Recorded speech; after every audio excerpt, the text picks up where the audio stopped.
بس بدي جامعنا ما خلينا غادي تاقول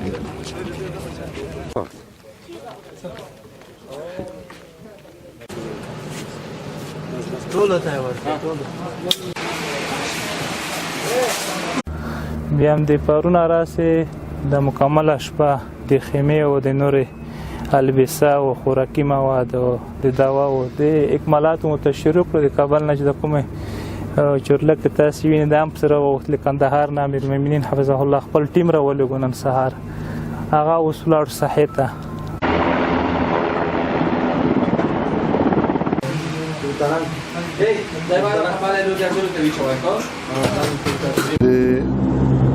پاکستان ګاونډي ورور هیواد دی خوا هم مرستې را رسېدلې دي او صحي ټیم یې هم را رسېدلی دی چې دلته د مریضانو سره بوخت دي د هغې تداوي شروع ده د اسلامي جمهوري ایران ورور هیواد د هغې د طرفه هم مرستې را رسېدلې دي او اوس هم تاسې وینئ چې په میدان هوایي کې یوه د غذایي او د طبي موادو تیاره نسته ده او د ورور هیواد د اماراتو له طرفه هم نن یوه تیاره مرسته را رسېدلې ده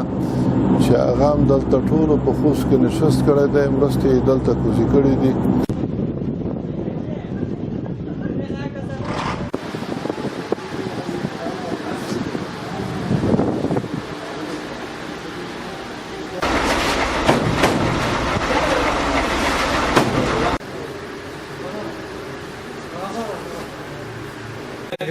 چې موږ سره کومک وکړو